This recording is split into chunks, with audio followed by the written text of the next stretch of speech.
ಯೇಸು ಕ್ರಿಸ್ತನ ಪರಿಶುದ್ಧವಾದ ನಾಮಕ್ಕೆ ಸ್ತೋತ್ರವಾಗಲಿ.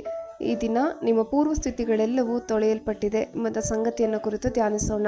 ಯೆಹೆಜ್ಕೇಲ 36ನೇ ಅಧ್ಯಾಯ 25-26ನೇ ವಾಕ್ಯ. ನಾನು ನಿಮ್ಮ ಮೇಲೆ ನಿರ್ಮಲೋದಕವನ್ನು ಪ್ರೋಕ್ಷಿಸಲು ನೀವು ನಿರ್ಮಲರಾಗುವಿರಿ.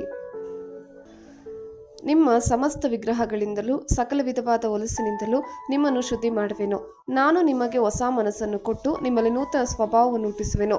ಕಲ್ಲಾದ ಹೃದಯವನ್ನು ನಿಮ್ಮೊಳಗಿಂದ ತೆಗೆದು ಮೃದುವಾದ ಹೃದಯವನ್ನು ನಿಮಗೆ ದಯಪಾಲಿಸುವೆನು. ಆಮೆನ್. ಯೇಸು ಕ್ರಿಸ್ತನು ನಮ್ಮ ಪಾಪಗಳಿಗಾಗಿ ಸತ್ತನು. ಶಿಲುಬೆಯಲ್ಲಿ ಸುರಿಸಲ್ಪಟ್ಟ ರಕ್ತದ ಮೂಲಕ ನಾವು ರಕ್ಷಿಸಲ್ಪಟ್ಟಿದ್ದೇವೆ. ಆತನ ಮರಣ ಮತ್ತು ಪುನರುತ್ಥಾನದ ಮೂಲಕ ನಮಗಾಗಿ ರಕ್ಷಣೆಯನ್ನ ಆತನು ಗೆದ್ದನು. ಯೇಸು ತನ್ನ ಶಿಲುಬೆಯ ಮರಣದ ಮೂಲಕ ನಮ್ಮ ಪಾಪದ ಕ್ರಯವನ್ನು ತೀರಿಸಿದನು. ಆಮೆನ್.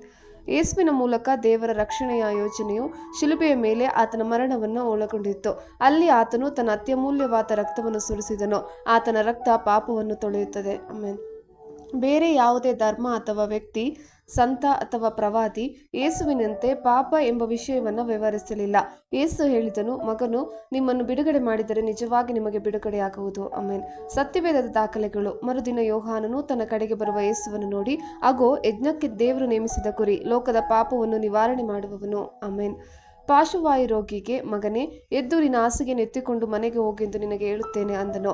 ಅವನು ಎದ್ದು ಕೂಡಲೇ ತನ್ನ ಹಾಸಿಗೆಯನ್ನು ತೆಗೆದುಕೊಂಡು ಎಲ್ಲರ ಮುಂದೆ ಹೊರಟು ಹೋದನು. ಆಮೆನ್. ಹಲ್ಲೆಲೂಯಾ. ದೇವರಿಗೆ ಮಹಿಮೆ. ನಾವು ನಮ್ಮ ಪಾಪಗಳನ್ನು ಒಪ್ಪಿಕೊಂಡು ಅರಿಕೆ ಮಾಡಿದರೆ ಆತನು ನಂಬಿಗಸ್ತನೂ ನೀತಿವಂತನೂ ಆಗಿರುವುದರಿಂದ ನಮ್ಮ ಪಾಪಗಳನ್ನು ಕ್ಷಮಿಸಿಬಿಟ್ಟು ಸಕಲ ಅನೀತಿಯನ್ನು ಪರಿಹರಿಸಿ ನಮ್ಮನ್ನು ಶುದ್ಧಿ ಮಾಡುವನು ಎಂದು ಅಪೊಸ್ತಲನಾದ ಯೋಹಾನನು ಹೇಳುತ್ತಾನೆ.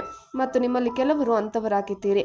ಆದರೂ ಕರ್ತನಾದ ಯೇಸು ಕ್ರಿಸ್ತನ ಹೆಸರಿನಲ್ಲಿಯೂ ನಮ್ಮ ದೇವರ ಆತ್ಮದಲ್ಲಿಯೂ ತೊಳೆದುಕೊಂಡಿರಿ, ದೇವಜನರಾದಿರಿ, ನೀತಿವಂತರೆಂಬ ನಿರ್ಣಯವನ್ನು ಹೊಂದಿದಿರಿ. ಆಮೆನ್. ಪ್ರಾರ್ಥಿಸೋಣ.